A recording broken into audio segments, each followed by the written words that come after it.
ओम पूर्णमदः पूर्णमुदच्यते पूर्णमादाय पूर्णमेवावशिष्यते। ओम शांति शांति शांति। योगीत सतत मान से स्थित एकाग्र चित्तात्मा निराशीय परिग्रह यदा यदा हि धर्मस्य गिलनर भवति भारताभ्युत्थानां धर्मस्कृतात्मानः सृजा हुआ परित्रणाय साधूनां विनाशाय च विकृष्टां धर्मसंस्थापनार्थं भवामि युगे युगे।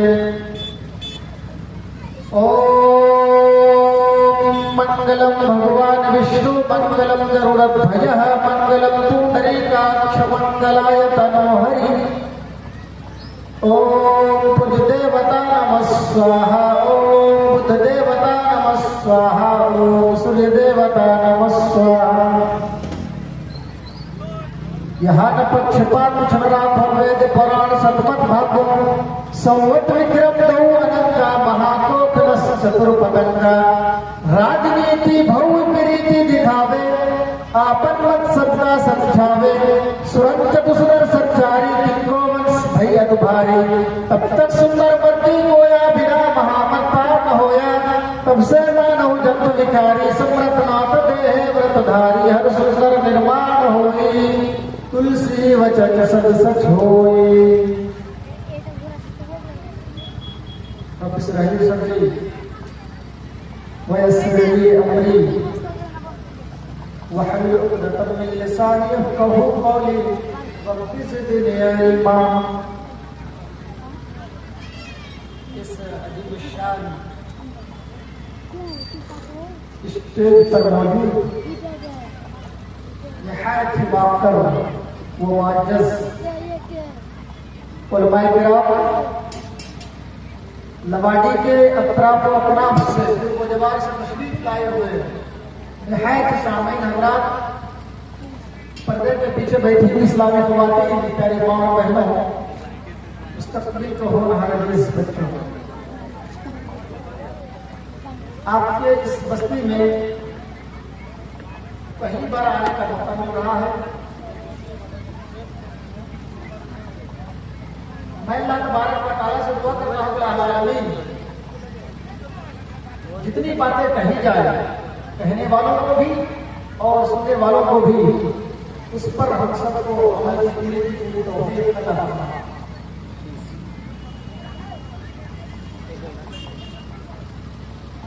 मोहतरम दोस्तों इस वक्त जो सूरत हाल है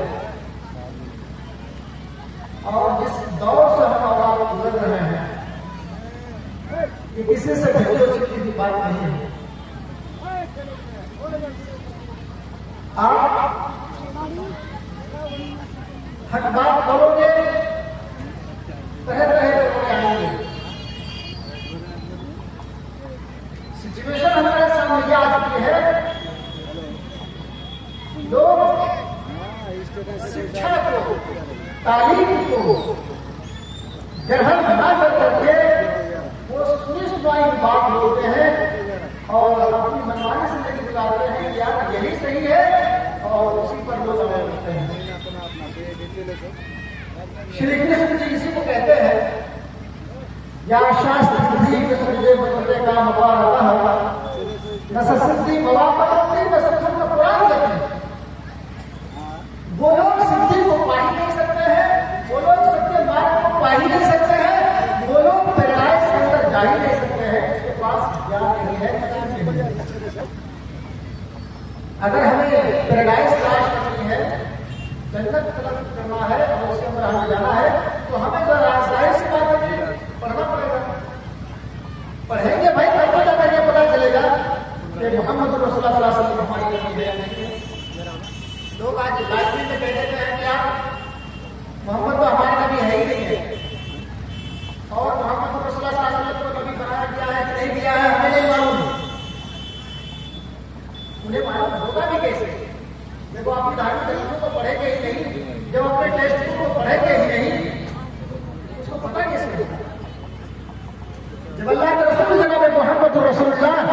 सल्लल्लाहु अलैहि वसल्लम को अल्लाह तबारक व तआला ने मक्का की सरजमीन पर भेजा तो अल्लाह तबारक व तआला ने फरमाया वअनज़िर अशीरतकल अक़रबीन।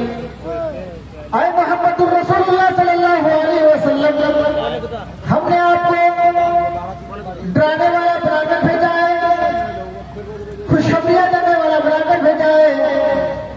जाओ लोगों को कहो वअनज़िर अशीरतकल अक़रबीन, तुम अपने खानदान वालों को डराओ। आए मोहम्मदुर रसूलुल्लाह सल्लल्लाहु अलैहि वसल्लम, जाओ दुनिया वालों को डराओ, तुम अपने खानदान वालों को डराओ। हमने तुम्हें डराने वाला बनाकर, खुशखबरियां देने वाला बनाकर भेजा है। जब अल्लाह के रसूल मक्का के सरजमीन पर तशरीफ लाए, मदनी करीम सल्लल्लाहु अलैहि वसल्लम ने देखा कि लोग अल्लाह तबारक व तआला की इबादत को छोड़ करके सैकड़ों देवी देवताओं की इबादत कर रहे हैं। लोग अल्लाह तबारक व तआला की पूजा को और भक्ति को छोड़ करके वो 360 देवी देवताओं की इबादत कर रहे हैं। जो मक्का के अंदर रखी हुई को वो 360 मूर्तियां थी, जो दर हकीकत वो एक पत्थर की स्टेचू था, मूर्ति था, उनकी लोग इबादतें कर रहे हैं। अल्लाह तबारक व तआला ने तमाम चीजों को देखने के बाद फरमाया आए मोहम्मदुर रसूलुल्लाह सल्लल्लाहु अलैहि वसल्लम, जाओ मैंने तुम्हें last profit, last messenger, last संदेश बनाकर भेजा और जाओ लोगों को कह दो कि जिसकी तुम इबादतें कर रहे हो, जिसकी प्रस्तुत कर रहे हो, भक्ति कर रहे हो, ये सारे के सारे तो बातिल है। ये तुम्हें न प्रॉफिट दे सकता है, न तुम्हें लॉस पहुंचा सकता है, ये न तुम्हें फायदा दे सकता है, न तुम्हें प्रॉफिट दे सकता है। जाओ मोहम्मदुर रसूलुल्लाह सल्लल्लाहु अलैहि वसल्लम कह दो कि ये सारे के सारे तोड़ाकर है। जब अल्लाह के रसूल मक्का की सरजमीन पर तशरीफ लाए, मदनी करीम सल्लल्लाहु अलैहि वसल्लम ने देखा कि लोग एक अल्लाह तबारक व तआला की भक्ति को छोड़ करके, एक अल्लाह तबारक व तआला की पूजा को छोड़ करके, एक अल्लाह तबारक व तआला की इबादत को छोड़ करके सैकड़ों देवी देवताओं की इबादत कर रहे हैं। मोहम्मदुर रसूलुल्लाह सल्लल्लाहु अलैहि वसल्लम ने फरमाया आए लोगों, अशहदु अल्ला इलाहा इल्लल्लाह, आए लोगों इस बात की गवाही दे दो कि अल्लाह तबारक व तआला के अलावा कोई माबूद नहीं है और मोहम्मदुर रसूलुल्लाह सल्लल्लाहु अलैहि वसल्लम अल्लाह के रसूल है। तो लोग अल्लाह के रसूल सल्लल्लाहु अलैहि वसल्लम के उल्टे दुश्मन बन जाते हैं। लोग हज़रत अबू तालिब के पास आकर के कहते हैं आए अबू तालिब, तुम्हारा भतीजा बहुत ज्यादा आगे जा रहा है, ये तुम्हारा भतीजा हमारी माबूदों की तकसीर कर रहा है, हमारे माबूदों को बुरा भला कहता है। आए मोहम्मदुर रसूलुल्लाह सल्लल्लाहु अलैहि वसल्लम के चाचा, तो अपने भतीजे को रोक लो, अगर रोकते नहीं तो छोड़ दो, इसे हम देख लेते हैं। अल्लाह के रसूल सल्लल्लाहु अलैहि वसल्लम के चाचा अबू तालिब जब अल्लाह के रसूल सल्लल्लाहु अलैहि वसल्लम दावत और तबलीग के काम लेकर के आए, शाम को अल्लाह के रसूल सल्लल्लाहु अलैहि वसल्लम को बुलाया, आए मेरे बेटे इधर आओ, मेरे बेटे तुम्हारे पीछे लोग बढ़ चुके हैं, तुम्हारे अगेंस्ट में लोग आ चुके हैं। आए अल्लाह के रसूल तुम्हारे पीछे लोग बढ़ चुके हैं। आए मेरे बेटे जिस दिन की तबलीग तुम कर रहे हो छोड़ दो, वरना लोग तुम्हें मार डालेंगे। अल्लाह के रसूल सल्लल्लाहु अलैहि वसल्लम ने फरमाया आए मेरे चचा, इस सरजमीन पर, इस धरती पर अल्लाह तबारक व तआला ने मुझे लास्ट प्रॉफिट, लास्ट मैसेंजर संदेश बनाकर भेजा है। आए मेरे चचा, मैं डरना किस बात की है, मुझे मेरा हिफाजत अल्लाह तबारक व तआला करेगा। जिस अल्लाह ने मुझे रसूल बनाकर भेजा है, मेरी रक्षा और मेरी हिफाजत अल्लाह तबारक व तआला करेगा। अल्लाह के रसूल सल्लल्लाहु अलैहि वसल्लम दावत और तबलीग का काम करने के लिए निकल जाते हैं। कुछ दिनों के बाद वही आवाज और बदमाश लोग अल्लाह के रसूल सल्लल्लाहु अलैहि वसल्लम के चचा के पास आते हैं और कहते हैं आए अबू तालिब, अभी तक तुम्हारा भतीजा सुधरा नहीं है। आए अबू तालिब, तुम्हारे भतीजा हमारे माबूदों की तकसीम करता है, हमारे माबूदों के बारे में बुरा भला कहता है। आए अबू तालिब, रोक लो, और अगर रोकते नहीं है तो छोड़ दो, इसे हम देख लेते हैं। आए अबू तालिब, अगर तुम्हारा भतीजा मक्का की सरदारी चाहता है तो कहो उसे, तो हमसे सवाल करे, पूरे मक्का का सरदार बना देंगे। मक्का के अंदर रहने वाली लोग खूबसूरत अगर लड़की से शादी करना चाहे हम उसके कदमों में ला करके डाल देंगे। अगर वो बजाना चाहता है तो हम उसके जूतों के नोक पर ला करके रख देंगे। लेकिन आए अबू तालिब, ये कहो कि तुम्हारा भतीजा ये हमारी माबूदों की जो तकजीब कर रहा है, इसको छोड़ दो। अल्लाह के रसूल सल्लल्लाहु अलैहि वसल्लम जब दावत और तबलीग के काम कर करके शाम को लौटे, अबू तालिब ने कहा कि मेरे बेटे इधर आओ।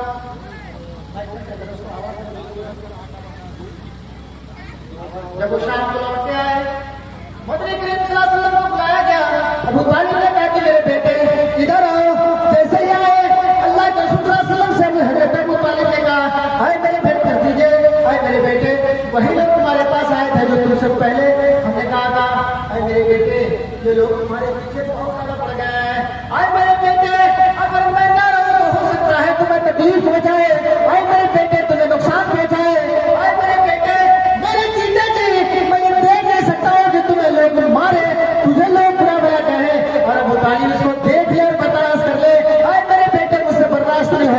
है, इसलिए कि हजरत अली को जिस तरीके से मैंने पाला है उससे बढ़ करके मैंने तुझे पाला है, पोसा है। अरे मेरे बेटे छोड़ दो, नए दिन की तबलीग छोड़ दो। अल्लाह के रसूल सल्लल्लाहु अलैहि वसल्लम ने फरमाया, अरे मेरे चचा ये क्या है, ये लोग क्या बोलेंगे?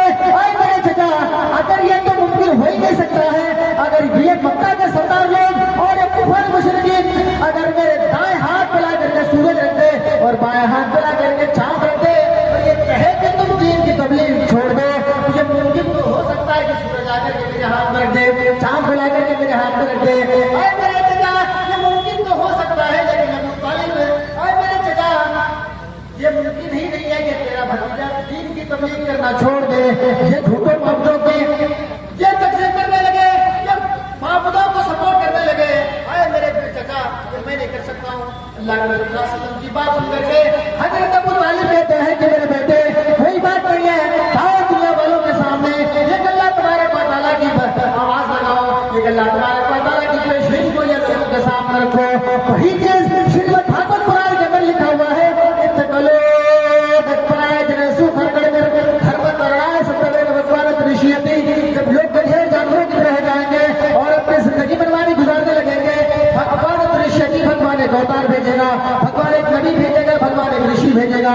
श्रीमद् भागवत गीता के अंदर ये मंत्र आज भी मौजूद है, यदा यदा ही धर्मस्य ग्लानिर्भवति भारत। जब जब धर्म की गिरानी होगी और धर्म की अवधि होती है, लोग धर्म को फॉलो नहीं करते हैं। यदा यदा ही धर्मस्य ग्लानिर्भवति भारत अभ्युत्थानं धर्मस्य तदात्माना सृजोः परित्राणाय साधुनां विनाशाय च कृष्णं धर्म संस्थापनार्थं भवामि युगे युगे। जब लोग गधे और जानवरों की तरफ अपनी जिंदगी गुजारने लगेंगे, भगवान एक अवतार भेजेगा, भगवान एक रसूल भेजेगा, भगवान एक दूत भेजेगा जो लोगों को अल्लाह तबारक व तआला की ओर लोगों को बुलाएगा। हो मेरे भाइयों, अल्लाह के रसूल सल्लल्लाहु अलैहि वसल्लम के आने से पहले मक्का के अंदर कौन सी विरासत में गंदगी नहीं थी। लोग एक अल्लाह तबारक व तआला की इबादत को छोड़ करके सैकड़ों देवी देवताओं की इबादत क्या करते थे। एक अल्लाह तबारक व तआला की भक्ति को छोड़ करके लोग मूर्तियों की पूजा क्या करते थे। जिसके सामने मिठाइयाँ रखा हुआ है वो चूहे मिठाइयाँ खा रहे हैं, बिल्लियाँ लेकर के भाग जा रही हैं, लेकिन माबूदों का यह हर्ष, माबूदों का यह हाल उनसे बचा भी नहीं पा रहा है। वो लोगों जो भगवान जो ईश्वर जो अल्लाह मिठाई को और अपने खाने की हिफाजत न कर पाए, तुम्हारा रक्षा क्या करेगा। आज हमारे हिंदी भाई के आज रामचंद्र जी के नाम पर, श्री कृष्ण जी के नाम पर और देवी देवताओं के नाम पर ये भटके हुए हैं, ये भूले हुए हैं। और मेरे हिंदू भाइयों, प्यार की दावत है, प्यार का संदेश है। मेरी बात अगर तुम्हारी समझ में आ जाए तो मान लेना। वो लोगों जिस मूर्तियों की तुम पूजा कर रहे हो, जिस मूर्तियों की तुम इबादतें कर रहे हो, जिस मूर्ति की तुम भक्ति और प्रस्तुत कर रहे हो, मेरे भाइयों ये तो तुम्हें बहुत कम टाइम में मिला है। अगर श्री कृष्ण जी उस जमाने में होते, रामचंद्र जी उस जमाने में होते, चलो छोड़ो उस जमाने की बात, मैं इस मॉडल युग की बात कर रहा हूँ। अगर अभी आप मोबाइल लगा करके कैमरा लगा करके मौलाना रफीक को आप रिकॉर्ड कर रहे हो, मौलाना रफीक को रिकॉर्ड उस वक्त तक किया जा सकता है जब तक क्या पावर आपकी आए। अगर ये पावर कट हो गई तो मौलाना रफीक क्या पावर चलेगा किसी को पता भी नहीं चलेगा। मोबाइल ये कैमरे ये जब तक आपके पावर है तब तक ये अपना वर्क कर रहा है, काम कर रहा है, और ये पावर इसकी खत्म, फाइल करप्ट हुई, सारी चीजें खत्म, रफीक क्या बोल करके चलेगा किसी को पता भी नहीं चलेगा। तो मेरे भाइयों, अगर आप रामचंद्र जी की, श्री कृष्ण जी की और सीता जी की पूजा कर रहे हो तो मैं तुम्हें सवाल कर करके जाना चाहता हूँ। सवाल क्या है? रामायण रामायण पढ़ना तो आना चाहिए सबको यार। संस्कृत एक ऐसी जबान है कि उस पर उजूर हासिल होना चाहिए। अगर संस्कृत नहीं जानते हो तो कम से कम यार हिंदी में तो पढ़ लिया करो क्या लिखा हुआ है। हर धर्म ग्रंथों के मेरी बात हुई है, ब्रह्मा एक है, द्वितीय नाश दूसरा नहीं, न तृतीय न तीसरा है, न चतुर्थ न चौथा है, न पंचम न पांचवा है। लोगों तुम्हें किससे आश्रय है, तुम्हें किससे भरोसा है, किससे तुम्हें सहारा की उम्मीद है? आओ अल्लाह तबारक व तआला की पूजा की तरफ, अल्लाह तबारक व तआला की भक्ति की तरफ। जब ये जमीन नहीं थी, आसमान नहीं था, ये हमारे पानी में कुछ भी नहीं था, लोग कैसे सांस लेते, कैसे जीवित रहते? अल्लाह तबारक व तआला ने जमीन बनाई, आसमान बनाया, पहाड़ बनाया, हवा चलाया, सूरज की गर्मी भी तुम्हें देता है, इस बंजर जमीन से गले देता है जो इंसान खाता और पीता है। लेकिन ये तमाम चीजें मिलने के बावजूद भी करे, अल्लाह की भक्तियां करे। हो मेरे भाइयों, आपके घर 4 बेटा है, आपके घर 5 बेटा है, 2 बेटा तो फर्मा बरदार है, 3 बेटा की फर्मा बरदारी नहीं करता है, 3 बेटा तो फर्मा बरदार है, 2 बेटा की बात नहीं मानता है। तो सही उस बात में दिल पर क्या बीतता होगा कि 2 बेटा मेरा फर्मा बरदार है, 3 मेरी बात को नहीं मानता है, उसे जमीन हो जाएगा, सब बेटा को कर दिया जाएगा, उसे जमीन हो जाएगा, से भगा दिया जाएगा। जो कभी ये भाग मेरे घर से, जब तो मेरा बेटा है और मेरी बात ही नहीं मानता है, तो चले जाओ, मेरी जमीन हो जाएगा, से बेदखल हो जाओ। ईश्वर ने मुझे मेरी माँ के पेट में रखा, 9 महीने तक डॉक्टर बन करके, रक्षादार बन करके मेरी हिफाजत करता है, खाना पहुंचाता है, पानी पहुंचाता है, सारी चीजों का इंतजाम अल्लाह करता है। और दुनिया में आने के बाद उस अल्लाह को भूल जाओ और यहाँ सैकड़ों देवी देवताओं की इबादत करने लगो। वो लोगों अल्लाह को कैसे बर्दाश्त होगा, मेरे रब को कैसे बर्दाश्त होगा, और मेरे रब इस गैरत को कैसे बर्दाश्त करेगा। यार 9 महीने 9 दिन तक माँ की पेट में रक्षा अल्लाह करे, खाना अल्लाह पहुंचाए, पानी अल्लाह पहुंचाए। अगर बच्चों को वहां तकलीफ हो और तकलीफ होती ही है तो उसका दवा अल्लाह हमारे ताला आसमान से पहुंचाए, और वही आदमी जब दुनिया में आए अल्लाह को भूल जाकर और सैकड़ों आसमानों पर अपने सुपर कंप्यूटर को रखे, अल्लाह को कैसे मंजूर होगा। मेरे भाइयों, हर धार्मिक किताबों में लिखा हुआ है, और रामायण खोल लो, रामचंद्र जी की इबादत करने वालों, रामचंद्र जी को भगवान मानने वालों, रामचंद्र जी को ईश्वर मानने वालों, और तो सही मैं तुम्हें चैलेंज करके जाना चाहता हूँ, एक बात बनाकर जाना चाहता हूँ। मेरे भाइयों, मेरी बात अगर तुम्हारी समझ में आ जाए तो मान लेना, जिस रामायण को तुम पढ़ते हो वो रामायण के घर में मौजूद है, जिस श्रीमद् भागवत गीता को तुम पढ़ते हो वो श्रीमद् भागवत गीता मोदी व्यक्ति अपने घर में रख करके पढ़ता है। उसी श्रीमद् भागवत गीता रामायण से पहले देने के लिए मैं तैयार, हवाला देने के लिए तैयार। मेरे भाइयों, रामचंद्र जी का उस्ताद था विश्वामित्र जी, विश्वामित्र जी रामचंद्र जी को बार बार जगा रहे हैं, उठा रहे, कह रहे हैं कौसल्या सुप्रजार व पुण्य संध्या पर्वतते उत्तिष्ठ रसार दिला कर्तव्य मोनिकम। मेरे भाइयों, एक सवाल मैं आपसे करना चाहता हूँ, अल्लाह का टीचर है, अल्लाह का उस्ताद है, अल्लाह का कोई पढ़ाने वाला है या नहीं है? कोई भी आदमी, एक अक्लमंद आदमी ये नहीं कह सकता है कि मेरे भाइयों अल्लाह को पढ़ाने वाला दुनिया में पैदा ही नहीं हुआ है। अगर अल्लाह को कोई पढ़ाए तो अल्लाह का वैल्यू क्या रह जाएगा? भगवान को अगर कोई पढ़ाए तो भगवान का वैल्यू क्या रहेगा भाई? फॉर एग्जाम्पल, हम लोग पढ़ते हैं तो हमें पढ़ाने वाला टीचर होता है, इसलिए कि मैं इंसान हूँ, वो भी इंसान है, तो इंसान को पढ़ाने के लिए इंसानों की जरूरत पड़ती है, न कि इंसान को पढ़ाने के लिए आसमान से फरिश्ते आएंगे। तो मेरे भाइयों, अगर मान लेता हूँ कि मुझे पढ़ाने वाला अगर कोई टीचर है तो उस टीचर के आगे मेरी कोई वैल्यू नहीं है, इसलिए कि वो मुझसे ज्यादा जानता है। विश्वामित्र जी रामचंद्र जी का टीचर, रामचंद्र जी का उस्ताद, रामचंद्र जी को पढ़ाने वाला, और रामचंद्र जी भगवान कैसे हो गया है भाई? रामचंद्र जी ज्यादा विश्वामित्र जानते हैं, यानी उनके टीचर जानते हैं।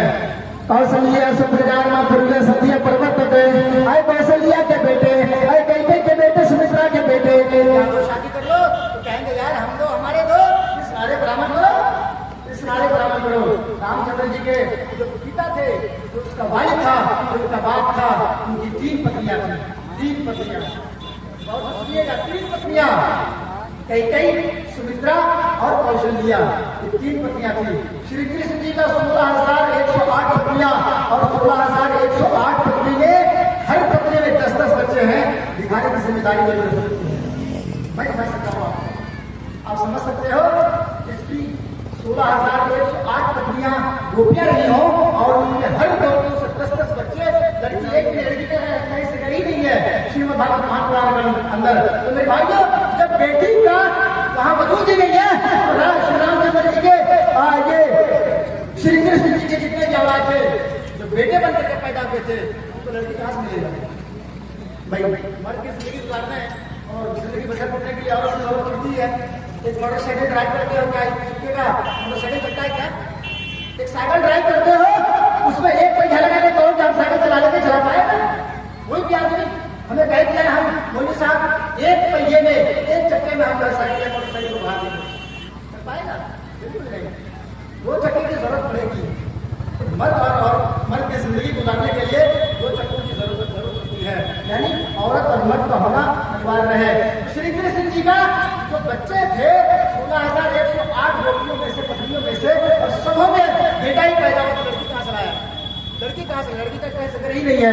तो मेरे भाइयों, रामचंद्र जी का जो टीचर था, जो उस्ताद था, उसका नाम था विश्वामित्र जी, और विश्वामित्र जी रामचंद्र जी को एक संदेश दे रहे हैं। कौशल्या सुप्रजारमा पुरगिया संधिया प्रवर्तते, कौशल्या के बेटे, सुमित्रा के बेटे, कैकेयी के बेटे, सुबह का सूरज शुरू होने वाला है, रात के 3 बजने वाला है, उठो नहा लो धो लो, अपने जिस्म को पाक साफ कर लो, उसके बाद उस ईश्वर की इबादत करो, उस अल्लाह की इबादत करो जो संपूर्ण जगत को रचाया बसाया है। कहो मेरे भाइयों, आज भी हिंदू धर्म के अंदर ये प्रथा चली आ रही है, जो लोग पंडित लोग हैं, जो पूजा करने वाले लोग हैं, वो 3 बजे रात को आज ही उठता है और उठने के बाद नहाता है, धोता है, अपने जिस्म को पाक साफ करता है, जलाने में गंदगी से पाक साफ होता है, और फिर उसके बाद ईश्वर की इबादत करता है। आओ देख लो तो सही, मैं अगर तुम्हें झूठ बोल रहा हूँ मेरे भाइयों, हमारे हिंदू भाई मेरे करीब में रहते हैं, आपके गाँव के करीब में भी रहता होगा, आपका दोस्त भी होगा, आप पूछ लो जाकर के उनसे, 3 बजे रात को तुम उठते हो या नहीं उठते हो, और 3 बजे रात को उठने के बाद नहाते हो धोते हो, चाहे वो जनवरी का महीना हो, फरवरी का महीना हो, दिसंबर का महीना हो,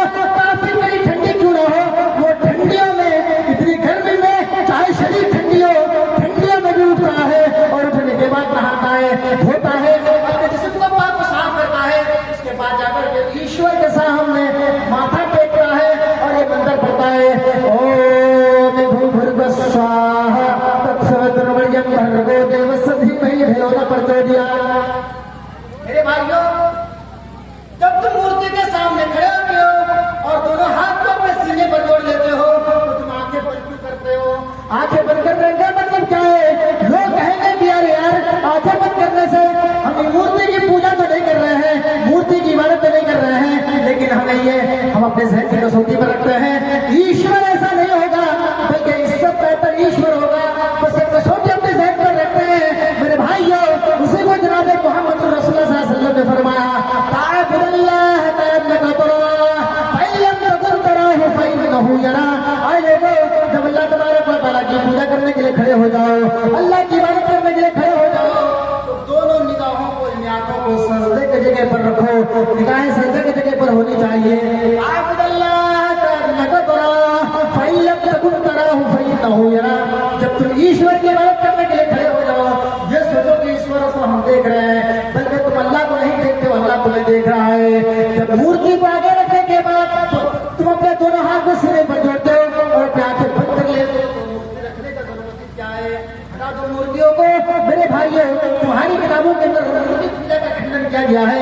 मैं तुम्हारी किताबों का एक विद्यार्थी हूँ, एक स्टूडेंट हूँ, तुम्हारी धार्मिक की सारी किताबें हमारे पास मौजूद है, मैं पढ़ता हूँ, और आज भी मैं संस्कृत से हमले कर रहा हूँ। मेरे भाइयों, वेदों का एक एक खंड आपको बता सकता है कि वेदों के अंदर क्या लिखा हुआ है। वेद कौन नहीं जानता है? हिंदू धर्म की 4 किताबें हैं, जिसका नाम है ऋग्वेद, यजुर्वेद, अथर्ववेद, सामवेद। ये 4 किताबें हिंदू धर्म के अंदर है जो पवित्र है और उसको पढ़ना चाहिए। यजुर्वेद अध्याय नंबर 32 मंत्र नंबर 3 उठा करके देख लीजिएगा, उसमें लिखा है, न तस्य प्रतिमास्ति, उस परमेश्वर की कोई मूर्ति नहीं है। तुम्हारी किताबें कह रही हैं, ना तस्य प्रति, नाम नहीं, तस्य प्रतिमास्ति मस्रा यक्षना महादिशा, इस परमेश्वर की कोई मूर्ति ही नहीं है, उसकी कोई स्टैच्यू ही नहीं है, उनको दुनिया में नेत्र देखता ही नहीं है, यानी दुनिया में आप उसको देख ही नहीं सकती है। शतशतोपनिषद अध्याय नंबर 4 श्लोक नंबर 19 के अंदर लिखा हुआ है, न तस्य प्रतिमास्ति, उस परमेश्वर की कोई मूर्ति नहीं है। छांदोग्योपनिषद सेक्शन नंबर 6 श्लोक नंबर 2 और मंत्र नंबर 1 के अंदर लिखा हुआ है, ब्रह्मा एक है, दूसरा ही नहीं है। सूरह नाम सूरह नंबर 6 आयत नंबर 103, दुनिया की आंख, दुनिया की विजन उस अल्लाह ताला को देख नहीं सकती है। कहो यार, सेम चीजें हैं। जब तुम्हारे सामने ये चीजें खुल करके आ रही है और तुम्हारी किताबों के अंदर लिखा हुआ है मूर्ति पूजा की जिस तरीके से खंडन किया गया है, कुरान के अंदर लिखा हुआ है धर्मकांड के प्रैक्टिकल और मंत्र नंबर 11 के अंदर कि उस परमेश्वर का कोई मूर्ति ही नहीं है, उसकी कोई फोटो नहीं है, उसका कोई विदेश नहीं है। तुमने किसका फोटो बना लिया है? किसका फोटो? जो आज रामचंद्र जी के नाम पर पूजा हो रहा है, जो हमारे हिंदू भाई मूर्ति अपने घरों के अंदर रखते हैं, रामचंद्र जी का ये फोटो नहीं है, रामचंद्र जी की असली शक्ल मौजूद नहीं है, रामचंद्र जी को किसी ने देखा नहीं है। रामचंद्र जी के जाने के बाद कुछ पेट भरा लोग, पेटों के पुजारी रामचंद्र जी का भेष बनाता है और अपने हिसाब से उनका एक हुलिया बनाता है और बनाने के बाद एक फिल्म तैयार करता है। फिल्म तैयार करने के बाद जब उस फिल्म को रिलीज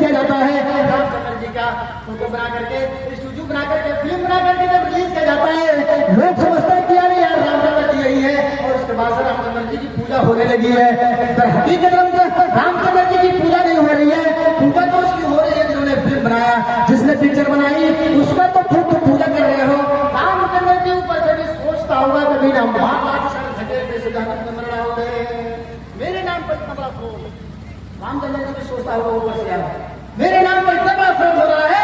रामचंद्र जी को किसने देखा ही नहीं है, 2000-3000 साल पहले किसने देखा है, और उसमें कोई कैमरे थे, और लोग एक आदमी को देखने के बाद उसकी स्थिति बना सकता है, और रामचंद्र जी कब गए इस दुनिया से किसी को पता ही नहीं है, रामायण के अंदर उसका जगह कहीं है ही नहीं है।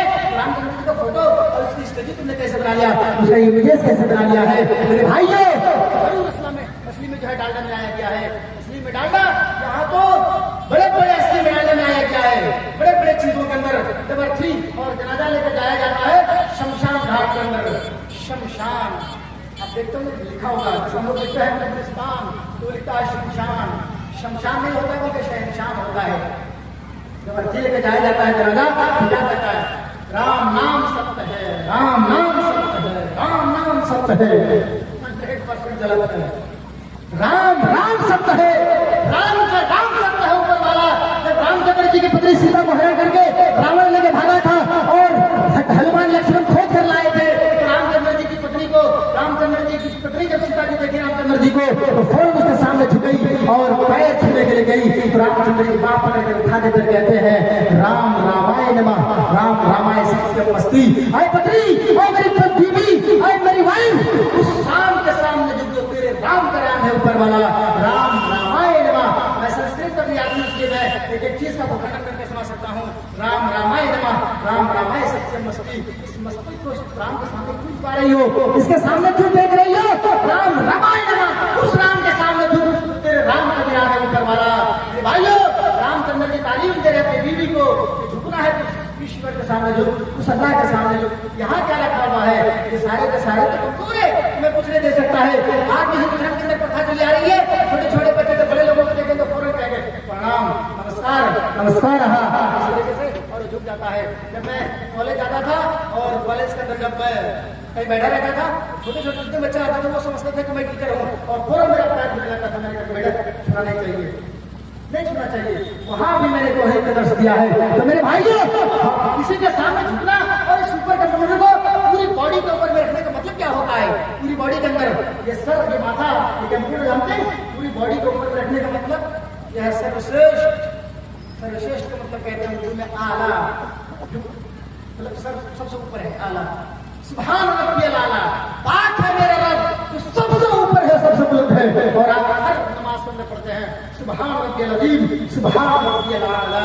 आला यानी अल्फा है मेरा वो रब, उसके सामने हम अपने सुपर कंप्यूटर में झुका रहे हैं। तो मेरे भाइयों यही चीज अल्लाह ताला अपने कुरान करीम के अंदर फरमाता है, सूरह ज़ारियात सूरह नंबर 51 आयत नंबर 56 के अंदर, वमा खलक़ुल जिन्ना वल इंसा इल्ला लियअबुदून। ऐ जिन्नों और ऐ इंसानों, हमने सिर्फ तुम्हें इसलिए पैदा किया है कि तुम मेरी इबादत करो, मेरी प्रेस्टिज करो, मेरी भक्ति करो। जब अल्लाह खुल करके बयान कर दे रहा है कि मेरे सामने जो मेरी इबादत कर, तो यहाँ दूसरे की इबादत करने का कोई सवाल ही पैदा नहीं होता है, सवाल ही पैदा नहीं होता है। मेरे भाइयों तुम इस गिलासत की जिंदगी को जनाब मोहम्मद रसूलुल्लाह सल्लल्लाहु अलैहि वसल्लम ने देखा, मक्का के अंदर अल्लाह के रसूल सल्लल्लाहु अलैहि वसल्लम ने फरमाया, आए लोगों जिसकी तुम इबादत कर रहे हो, जिसकी भक्ति कर रहे हो, जिसकी प्रेस्टिज कर रहे हो, आ जाओ अल्लाह तुम्हारे ताला की भक्ति की तरफ, जिसने तुम्हें बनाया, तुम्हारे माँ बाप को पैदा किया, इस बंजर जमीन से गल्ला देता है, अनाज देता है, सूरज की गर्मी देता है, चांद की रोशनी देता है, ये हवा चलाता है।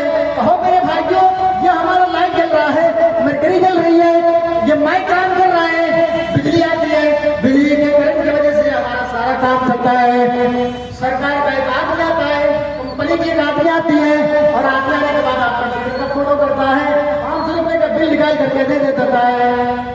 अब लोग मौलाना रफीक साहब आपके ऊपर 500 रुपए का सरकार का बिल आया है, इसलिए आपने 28 दिन तक आपने सरकार की बिजली को यूज किया है, आपने उसकी पावर को यूज किया है। अब बोल रहे फिर उसको 500 रुपए भरना पड़ेगा, जब तक 500 रुपए भरेंगे नहीं तब तक हमारे घर के अंदर से मीटर कट जाएगी, लाइट कट जाएगी, बिजली हमारे घर से चली जाएगी। मेरे भाइयों उस परमेश्वर की तरफ से कब अगर फरिश्ते आए थे, अल्लाह का कोई दूत आया था, कहा था आओ बोल रहे फिर साहब आपकी उम्र 28 साल चल रही है, 28 साल चला तुम्हारे माँ बाप ने इस बंजर जमीन से गल्ला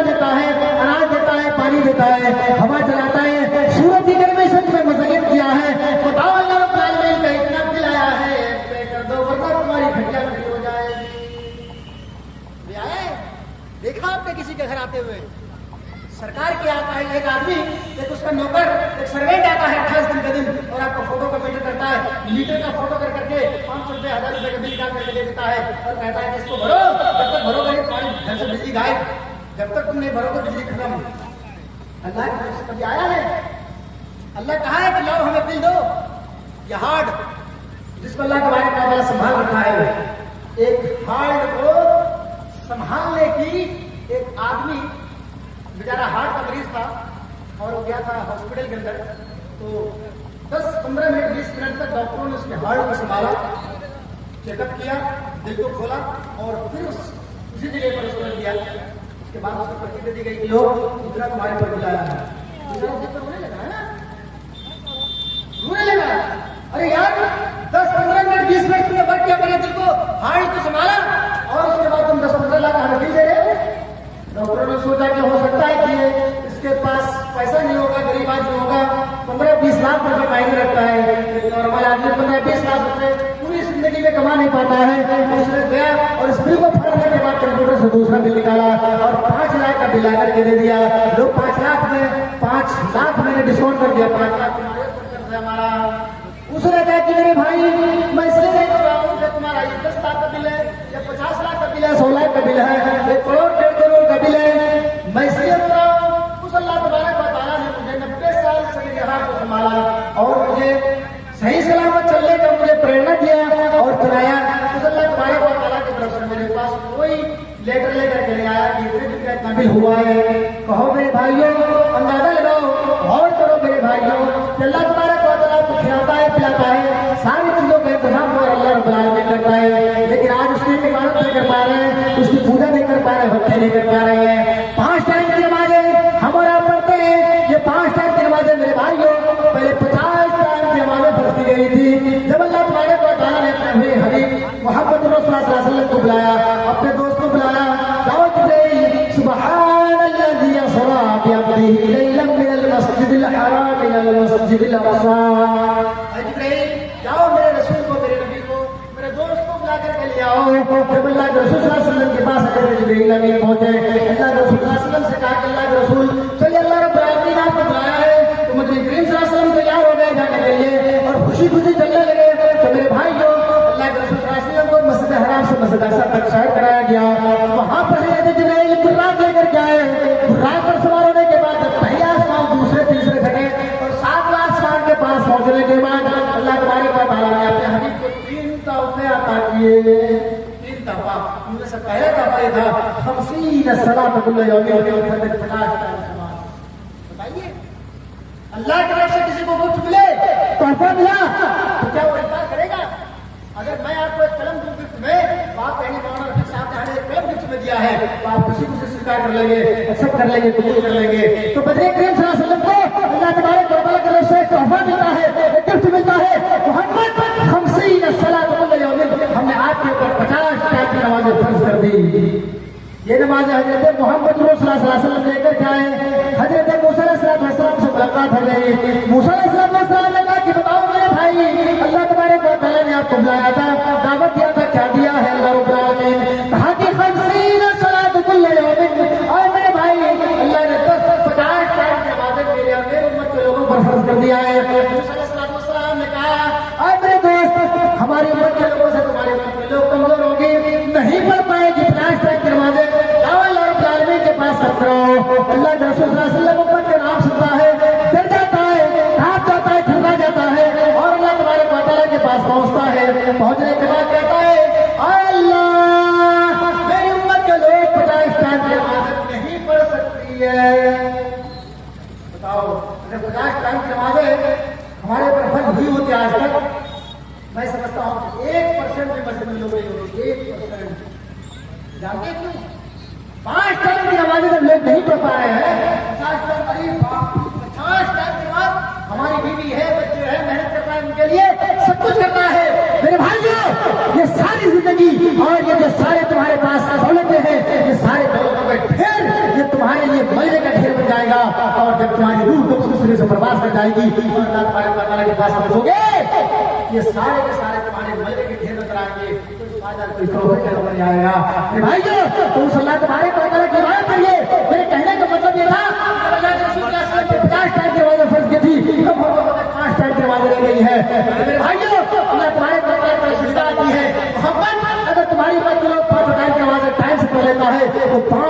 50 सलात बोले जाते हैं, हर दिन 50 टाइम की नमाज पढ़ रहा है, 50 टाइम के बराबर सवाब देंगे। 10 गुना 5 करिए, 10 5 50 टाइम की नमाज का फर्ज। मेरे भाइयों, मैं एक अदना सा रिसर्चर होने के नाते मैं हिंदू धर्म, जैन धर्म, क्रिश्चियनिटी, बौद्ध धर्म और जुडाइज्म को पढ़ता हूँ। मैं किसी धर्म के अंदर नहीं आया एक टाइम की पूजा करो तो तुम्हें 50 टाइम की पूजा के बराबर सवाब मिलेगा। कहीं नहीं लिखा हुआ है। मेरे भाइयों, अगर आप 5,000 से आगे करते हैं तो 5 घंटे में 50 टाइम का सवाब मिल जाएगा और आपको जन्नतुल फिरदौस में मुकाम मिलेगा, वहां मिलेगा। ये जिंदगी जो तुम्हारे पास है, चंद दिन की जिंदगी है। आदमी इसी में खुश होता है, अरे यार हमें तो जिंदगी मिली है 60 साल 70 साल की, अब लोगों का माल हड़को और नाजायज तरीके से पैसा कमाओ और अपने बिल्डिंग में कमराओ। ये 60 साल 70 साल जिंदगी जिसमें हम खुश होते हैं, रहते हैं, सोचते हैं कि यार दुनिया ही है ये सब कुछ। मरने के बाद किसने देखा है, क्या हुआ है? कब्रिस्तान के अंदर मेरा दादा सो रहा है, मेरा परदादा सो रहा है, मेरी बेटी सो रही है, मेरा बाप सो रहा है, मेरी माँ सो रही है। अब खबर के अंदर से हमारे पास छुट्टी आई, खबर आई तुम्हारे बाप इस मुसीबत में मुब्तला है, तुम्हारा दादा इस मुसीबत में मुब्तला है, जाओ कब्रिस्तान के अंदर और रिश्वत की थैली दे दो फरिश्तों को, रस्ती आजाद में तकलीफ करा दो। मेरे भाइयों, ये तो दुनियावी चीजें हैं, दुनियावी चीजें। मोबाइल तो हमारे पास है, मोबाइल लेकर के हम टाइम पास तो कर लेते हैं। ईयरबड कान में लगा करके, ईयरफोन कान में लगा करके टाइम सर्च कर लेते हो, अपनी जिंदगी को कटा लेते हो। अल्लाह तबारक व तआला की इबादत कब करोगे? अल्लाह तबारक व तआला ने तुम्हें अपनी इबादत के लिए पैदा किया है। वो लोगों यहाँ जो फ्री फायर में और लूडो में और न जाने कौन कौन से गेम में हमारा टाइम खत्म हो जाता है, मस्जिद के मीनारे से अज़ान के बाद आती है, हय्या अलस सलाह, आओ लोगों नमाज की तरफ आ जाओ। फजर की अज़ान होती है, अस्सलातु खैरुम मिनन नौम। वो नींद में सोने वाले, वो ईयरबड कान में लगा करके सो रहे हो, वो टाइम क्लियर करके सोने वाले, वो रजाई ओढ़ करके सोने वाले, सारी चीजों को दूर फेंक दो और सारी चीजों से बेहतर नमाज है, तुम्हारी ईद से बेहतर नमाज है, नमाज की तरफ आ जाओ। लेकिन मेरे भाइयों, और ऐसा अपने अल्लाह की रिदा है, अपने सारे चीजों को ऊपर से फेंक दे, ईयरबड कान से निकाल कर फेंक दे और अल्लाह तुम्हारे ताला की इबादत करने के लिए दौड़ पड़े। मेरे भाइयों, कहीं दूर दूर तक नजर नहीं आता है वो लोगों जिस नौजवान के बारे में अल्लाह के रसूल जनाब मोहम्मद रसूलुल्लाह सल्लल्लाहु अलैहि वसल्लम ने फरमाया, सबातई ज़िल्लुहुमुल्लाहु फी ज़िल्लिही यौम ला ज़िल्ला इल्ला ज़िल्लुहु व आतिमिन शाअतुन नशा फी इबादतिल्लाह। उस नौजवान को अल्लाह तबारक व तआला की अर्श का साया मिलेगा, जो नौजवान जो जवानी में अपने उम्र को अल्लाह तबारक व तआला की इबादत में कटाया होगा, उसको मिलेगा। बूढ़े लोगों को मिलेगा, बूढ़े तो पहले जवानी खो चुके हैं। किसको मिलेगी? जिसने जवानी के आलम में अपने जीवन को, अपनी उम्र को उस अल्लाह तबारक व तआला की इबादत और भक्ति में कटाया होगा, उसको जगह मिलेगी कल क़यामत के दिन अर्श के साए के नीचे, जहां अर्श के साए के नाम पे साया नहीं होगा। भाइयों, ये तो सूरज की गर्मी अगर 9 लाख सेंटीग्रेड गर्मी फेंक रही होती हो, 7 लाख सेंटीग्रेड अगर गर्मी फेंक रही होती हो, तो हम सायों का तलाश करते हैं, पंखों का, कूलर का और लगाने एसी का तलाश करते हैं, जब एसी मिल जाए तो थोड़ी सी ठंडक महसूस हो। मेरे भाइयों, सूरज आज कितने ऊपर में देख रहे हो? किसी को पता है कि सूरज कहाँ है? इस तरीके का जो दुनिया है, 13,000 दुनिया में सूरज की पेट निकला जाए तो सूरज का पेट नहीं भरेगा। इतना बड़ा सूरज है, उसकी थोड़ी सी गर्मी अगर इंसान को महसूस होती है तो सायों का तलाश करते हैं, शायदार दरख्त में जम जा करके बैठ जाते हैं। उस चकियल मैदान पर, उस रेगिस्तानी इलाके में जब अल्लाह का अर्श नीचे आएगा, वहां कोई साया नहीं होगा, वहां कोई दरख्त नहीं होंगे और वहां कोई सायादार चीज तुम्हें नजर नहीं आएगी। तब कहोगे अल्लाह या वही नहीं कहीं कहीं लमन, काश मैं शराबियों को दोस्त नहीं बनाया होता, काश मैं जाकर के चाय की दुकानों पर और चाय की गरम गरम शुष्का लेकर के टप्पे नहीं मारा होता, काश अल्लाह तुम्हारे तआला की जब निदाएं आया करती थी, आजान की आवाज मेरी कानों में टकराती थी, उस वक्त जाकर के मैं मस्जिद में जाकर भारत क्या होता, आज दिन देखना नहीं पड़ता। मेरे भाइयों, तब अल्लाह तबारक व तआला कहेगा, सुम्मा जहीम फसल्लू सुम्मा फिर सिलसिलतन ज़रऊहा हज़रान, फरिश्ते इस बदबख्त को पकड़ लो और 70 कसरती जंजीरों से बांध कर सीधे हुए इसको जहन्नम के अंदर डाल दो, इसका कोई ठिकाना हासिल होने वाला है। मेरे भाइयों, जब नबी अपनी बेटी को तालीम दे रहे हैं, नबी अपनी बेटी को तलकीन कर रहे हैं, शलीनी माली मासी अल्लाह शैया, और मेरी बेटी कयामत में तुम्हारा बाप भी तुम्हारा कोई काम नहीं आ सकता है, नबी जब अपनी बेटी के काम नहीं आ सकते हैं तो आप काम आओगे। आपके बारे में पहला तुम्हारे पैगाम में पूरा चैलेंज कर दिया है,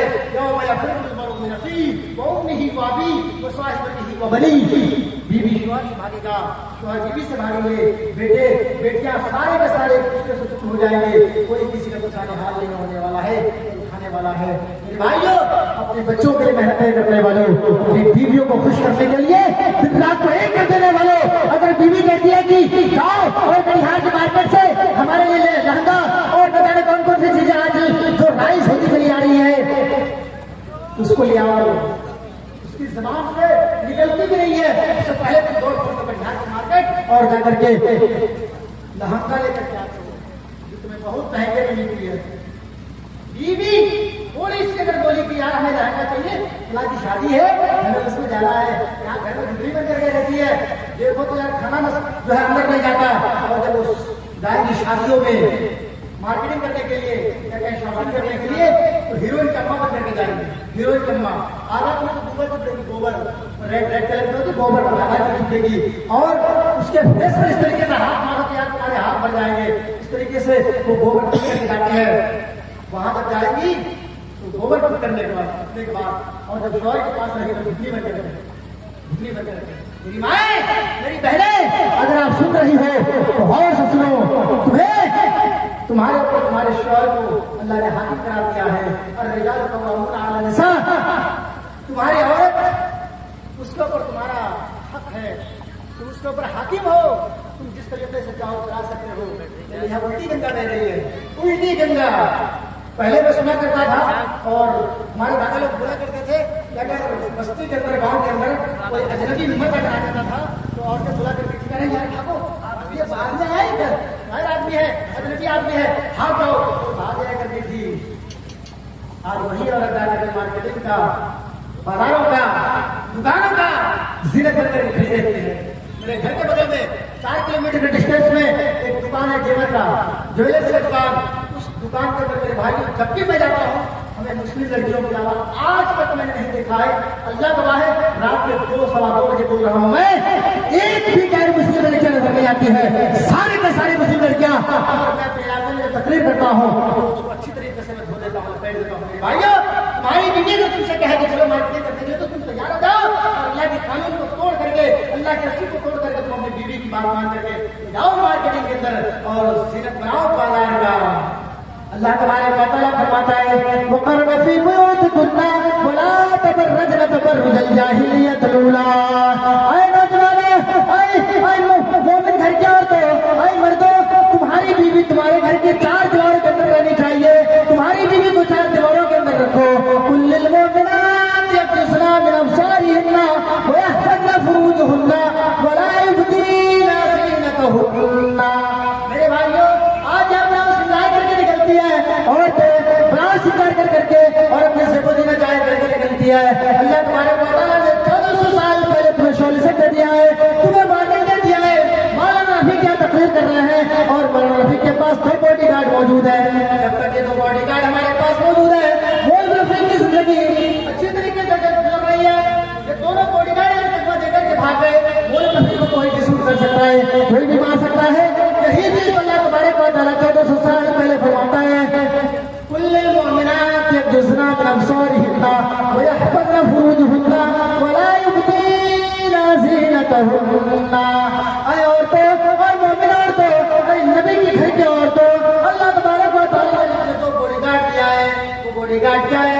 नजर को नीचे रखो और अपने ब्राउ श्रृंगार को जाहिर मत करो। ब्राउ श्रृंगार को 2 केले ले लीजिए, 2 केले और एक का छिलका निकाल दीजिए और उसको रोड पर रख दीजिए। दूसरा केला उसका छिलका रहने दीजिए और उसको भी रोड पर रख दीजिए। आप ईमानदारी के साथ बताइए आप किसको उठाएंगे? जिसपे छिलका लगा हुआ होगा मैं समझता हूँ आप उसको उठाएंगे, और जिसमें छिलका नहीं होगा आप अपने जूतों से रोकता हो सारे मिल जाएंगे। रोकते हैं ना, उसकी कोई कदर कीमत ही नहीं है। दोनों केले दोनों हमारे खाने लायक है, लेकिन अगर उसका छिलका मैंने निकाल करके फेंक दिया है तो कोई काम करें तो उसको रोक करके चले जाओगे। और जिसके ऊपर कवर चढ़ा हुआ होगा, जिसके ऊपर उसका बॉडी और उसके कपड़े होंगे, उसको आप बड़ी इज्जत के साथ उठाते हैं और उसको लेकर के चलते हैं। मेरे भाइयों, वही चीज अल्लाह तुम्हारे बातला कहता है, कुल्लिल मुमिनात यगज़ना बिअबसारिहिन्ना व यहफ़ज़्ना फुरूजहन्ना व ला युबदीना ज़ीनतहन्ना। जब तुम अपने घर से बाहर निकलो तो जिल्बाब हाथ में लगा लिया करो और अपने चेहरे पर जिल्बाब डाल लिया करो, ग्लेव्स लगा लिया करो, तुम्हारी बॉडी के तरह श्रृंगार जाहिर न होने पाए। मेरे भाइयों, आज हर 3 मिनट के अंदर एक लड़कियों के साथ रेप होता है। वो किस लड़कियों के साथ रेप होता है जो जूता पहनी हुई होती है या जो स्कर्ट पहन करके जा रही है। मैं समझता हूँ कि आपका जवाब यही होगा, तो स्कर्ट पहन करके जा रही है, जिसका बनाव श्रृंगार, जिसका नशे को फराज दिखाई देता है, वो लड़के अगर रास्ता चलते हैं तो पहले रास्ते में बैठे होते हैं, उसको पकड़ता है, पकड़ने के बाद अपने गाड़ी में सवार करता है और सुनसान जगह में जाकर के उसको सड़क करता है। गुटखा में जाने वाली जो औरतें जाती होंगी, ये सोचता होगा यार ये काली होगी, ब्लैक होगी, अरे यार खूबसूरत होगी कि नहीं होगी, सुबह जाने से जाने दो। गुटखा पहनने का मतलब ये हुआ कि तुम्हारी बेटियां सेफ, तुम्हारी बेटियां आज सेफ। आज इस्लाम के बारे में कहा जाता है कि इस्लाम ने औरतों को आजादी ही नहीं दी, इस्लाम ने औरतों को कायदेबंद कर दिया है। इस्लाम ने औरतों को ये दिया है, हजरत हाजरा जिन्होंने सफा और मरवा का 7 चक्कर लगाया और 7 चक्कर लगाने के बाद आज भी अल्लाह तबारक व तआला ने इस 7 चक्कर को अपनी इबादत पे जोड़ दिया है। हाजिर जो हाजिर है उसको मुअतमिर उम्रा करने वाला जब मक्का के सरजमीन पर जाता है तो 7 चक्कर लगाता है और सफा और मरवा के 7 चक्कर जब तक नहीं लगाएगा उसका हज कबूल नहीं होता है, उसका उम्रा कबूल नहीं होता है। तो औरतों को अल्लाह तबारक व तआला ने वो मुकाम दिया है कि अगर वो औरत 7 चक्कर लगाई तो अल्लाह रब्बुल आलमीन ने अपने इबादत पे जोड़ दिया है।